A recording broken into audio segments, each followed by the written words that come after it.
जैदी साहब हमारे साथ मौजूद है, माहिर मुआशरत। बहुत शुक्रिया शबर जैदी साहब। सर, सबसे पहला सवाल तो मेरा आपसे ये है कि क्या हमने अपने करंट अकाउंट को संभाल लिया है या संभालने जा रहे हैं? अरेंजमेंट्स हो गई हैं? वो जो एक बहुत खतरनाक सी सूरत हाल पिछले दिनों में पैदा हो गई थी, उसमें कुछ बेहतरी आई है?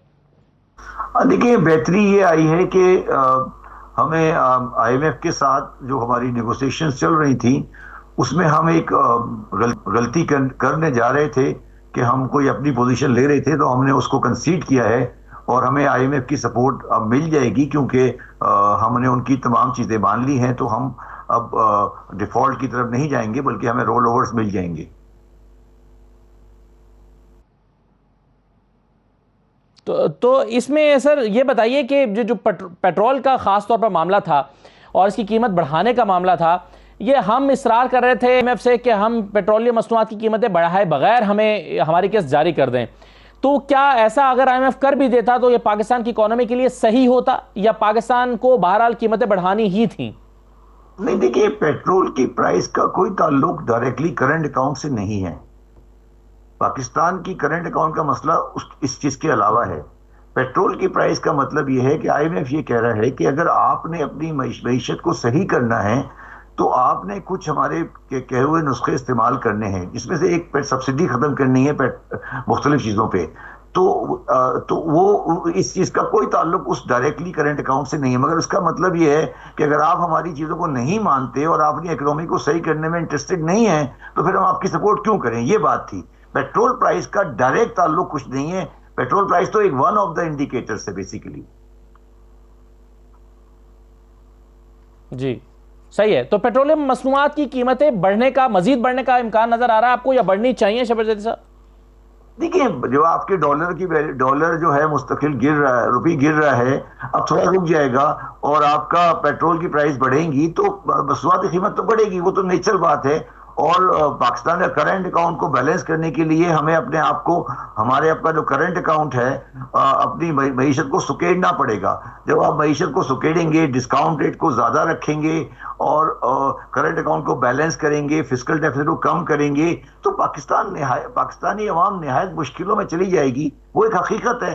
तो सियासतदानों को ये बात साफ करनी चाहिए लोगों को कि यार मेरे पास कोई रास्ता नहीं है, ये एक चीज है जो आनी है पाकिस्तान में। तो अगर कोई बंदा ये कहता है कि मैं आ जाऊंगा और मैं सही कर दूंगा और मैं ये कर दूंगा या मैं पाकिस्तान के लिए कोई अच्छी खबर लाऊंगा, तो पाकिस्तान के अवाम के लिए अच्छी खबर तो कोई नहीं है। मुझे कोई 3-4 साल अच्छी खबर नजर नहीं आ रही है। कहने को तो जो मर्जी आप भी कहते रहे, जो मीडिया कहता रहे, गवर्नर साहब कहते रहे, जो मारूजी हक़ाइक़ हैं पाकिस्तान की मईशत के, उसमें पाकिस्तान के लिए आगे हालात अच्छे नहीं हैं, बुरे हैं। और पाकिस्तानी कौम को इस पे तैयार रहना चाहिए। अगर कौम तैयार होगी जब चेंज करेगी ना। अब आप कौम को तैयार नहीं करते, उनको लारे लप्पे देते रहते हैं और फिर आप बाद में जब परेशानी आती है फिर कहते हैं जी मैंने किया था, उसने किया था, ये मैंने किया था। ये मसला है ना पाकिस्तान का। ये चीज आप समझेंगे तो आगे चलेंगे। अब ये हमारे ये अभी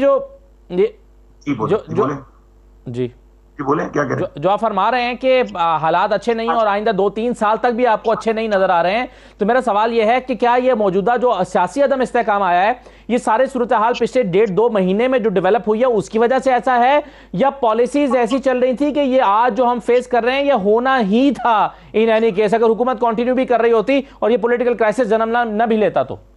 देखिए, मेरा अपने 6-5-6 महीने पहले जब इमरान खान की गवर्नमेंट बड़ी पावर में थी तो मैंने एक हमदर्द यूनिवर्सिटी में एक लेक्चर दिया था जिसमें मैंने कहा था कि पाकिस्तान दिवालिया है। याद होगा आपको भी, आपने भी सुना होगा। सुना था आपने? जी जी बिल्कुल, हमारी बात भी हुई थी आपसे उस पर जी। तो उस वक्त आप लोग बड़े परेशान हो गए थे। अब आप क्यों एकदम सीधे हो गए हो?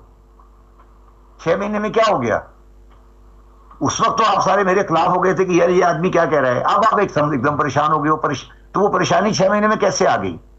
तो इसके ऊपर ना एक शायर थे काबिल अजमेरी, उनका एक शेर है कि हादसा एकदम नहीं होता, हालात करते हैं परवरिश बरसों। एक शेर है कि हालात करते हैं परवरिश बरसों, हादसा एकदम नहीं होता। तो ये जो पाकिस्तान में अब कुछ हो रहा है ये एक दिन में नहीं हुआ है जी। ये हमारे 35-40 साल गुनाहों का खमियाजा है और ये खमियाजा हमारी आइंदा आने वाली नस्लें भुगतेंगी।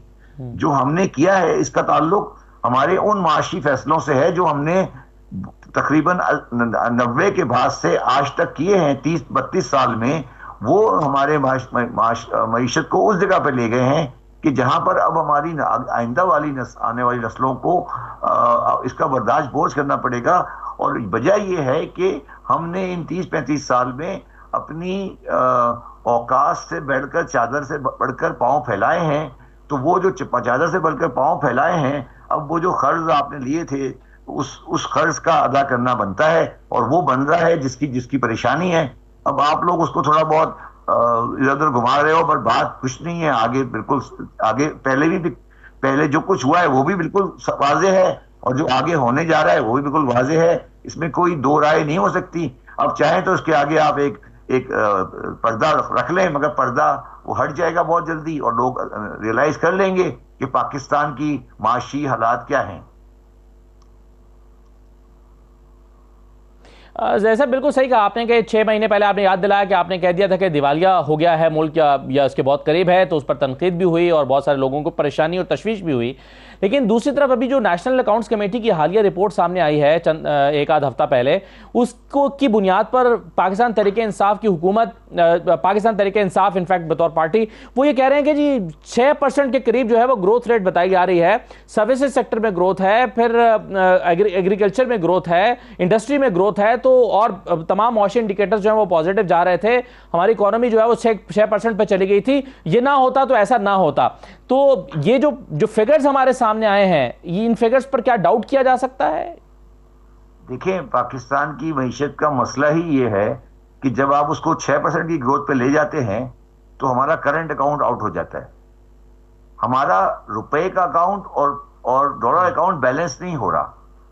जब भी आप पाकिस्तान की ग्रोथ की ट्रेजेक्ट्री को 6% के आसपास ले जाते हैं तो आपके पास डॉलर कम हो जाते हैं, और आपको डॉलर रुपये का मसला पड़ जाता है। ये पाकिस्तान की पिछले कोई 40 साल तारीख है। आप ये देख लें, जब भी पाकिस्तान ने 6% के करीब ग्रोथ अचीव की है, उसके साल के बाद पाकिस्तान करंट अकाउंट डिफॉल्ट की तरफ जाने लगता है।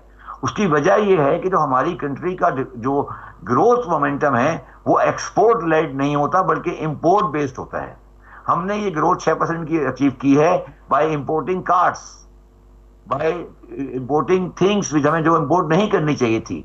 तो 6% इंपोर्ट, 6% का ग्रोथ रेट आपने महंगी गाड़ियां इंपोर्ट करके ग्रोथ लार्ज स्केल सेक्टर को इंप्रूव कर दिया। बड़ी खुशी की बात है, बट ये कोई सही क्राइटेरिया नहीं है, ये बैलेंस ग्रोथ नहीं है। तो ये तो जो 6% वाली बात है बिल्कुल ठीक है, और यही तो वजह है कि इसकी वजह से आगे बैंकरप्सी आ रही है। यही तो वजह है कि जब आपने 6% ग्रोथ कर दिया, ये तो देखें किस चीज में किया कि आपने बनी बनाई गाड़ियां मंगवा ली वहां से, उन्होंने स्क्रू टाइट किए, सड़क पे भेज दी, फिर आप कह रहे हैं ग्रोथ हो गई। तो बात तो ठीक है, ग्रोथ जीडीपी तो बढ़ गई, बट जीडीपी कैसे बढ़ी ये भी तो देखो ना यार। और एग्रीकल्चर का हाल ये है कि आपका जो फूड का बिल है लास्ट ईयर वो $6.5 बिलियन है, जो फूड आइटम का बिल है। तो ये कौन कह रहा है कि ये सही हो गया? बात ये नहीं है, बात ये है, मैं आपको कहने की कोशिश ये कर रहा हूं, पहले भी मैंने ये बात की है कि भाई ये दुकान जो है बड़ी परेशानी में चली गई है, इसको जरा सही करना पड़ेगा। ये इस तरह हल्की फुल्के आइटम करके ये नहीं सही हो सकता। ये पाकिस्तान की मईशत की बुनियादी खदोखाल तब्दील होने हैं, जो खदोखाल हम नहीं सही कर सके। मैं भी गया, मैं भी नाकाम होकर वापस आ गया। ये नहीं हो पा रहे हैं तो हमें कोई इस पे बड़ी सर्जरी करनी पड़ेगी।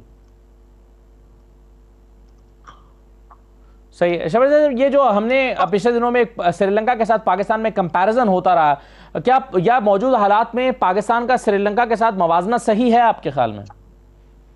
देखिए, श्रीलंका वाले हालात जो है ना वो हमारे यहाँ नहीं आएंगे। श्रीलंका छोटी इकोनॉमी है, उनकी अलग मसाइल हैं।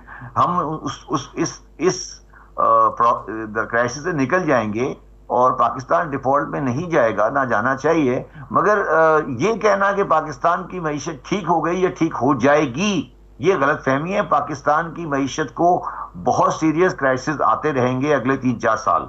और जो हमारी गवर्नमेंट्स हैं वो उनकी जो कैपेबिलिटी नजर आ रही है मुझे, मैंने जो गवर्नमेंट कैपेबिलिटी करीब से देखा है, उनके बस का काम नहीं है ये। इसमें हमें बहुत अच्छी गवर्नेंस लानी पड़ेगी दोबारा से। अच्छा सर, ये बताएं कि जो आईएमएफ से पैसे आएंगे उसके बाद हुकूमत होपफुल है कि सऊदी अरब से भी उनको रिलीफ पैकेज मिल जाएगा, कुछ चाइना से मिल जाएगा, कुछ यूएई से सपोर्ट मिल जाएगी। इसके नतीजे में क्या आप समझते हैं कि इकोनॉमी को, वो जो हम जिसका जिक्र कर रहे थे कि पिछले दिनों के मार्केट में भी एतमाद नहीं है, डॉलर भी काबू में नहीं आ रहा है, तो इमरजेंसी सूरत हाल कम हो जाएगी इससे, या कुछ इकोनॉमी को सपोर्ट मिलेगी? यानी ये जो रिलीफ पैकेज मुख्तलिफ जगहों से मिल रहे हैं, इससे क्या इंपैक्ट आएगा? यार मेरी बात सुनो, तुम लोगों को हमें हमें शर्म नहीं आती भीख मांग मांग के या भीख की बात कर करके? हमें एक शर्म आनी चाहिए ना कि हम भीख की बात करें कि सपोर्ट मिल जाएगी। हमें ये कहना चाहिए हमें सपोर्ट नहीं चाहिए। हम कोई ये नहीं कह रहा कि यार हमें सपोर्ट नहीं चाहिए, हम खुद करेंगे। मतलब मेरा सवाल तो ये ना कि ये भीख मांग मांग के लोगों के कदमों पे गिर गिर के उनकी उनकी अच्छी बुरी बातें सुन सुन के हम कह रहे हैं कि रिलीफ मिल जाएगी, हम ठीक हो जाएंगे, फिर हम अपनी तबाहियां फेंकते रहेंगे। हमें तो ये सोचना है ना कि हम अपने अपने कैसे काम सही करें। ये हमें, मैं तो चाहता हूं कि ये भीख बंद हो हमारे ऊपर से और हम अपने अपने अपने में खुद खड़े हों। तो आप लोग ये बात करें मिल जाएगी, अच्छा हो जाएगा, ये आप बातें बंद करें। आप कहेंगे नहीं हमें ये नहीं चाहिए। ये क्यों कहते हैं कि भीख मिल जाएगी? सऊदी अरब दे देगा, यूएई दे देगा, चाइना दे देगा। ये तो मतलब आपकी अना और आपकी सॉवरेनिटी के खिलाफ बातें हैं ना। ये क्यों करते हैं हम लोग ये बातें?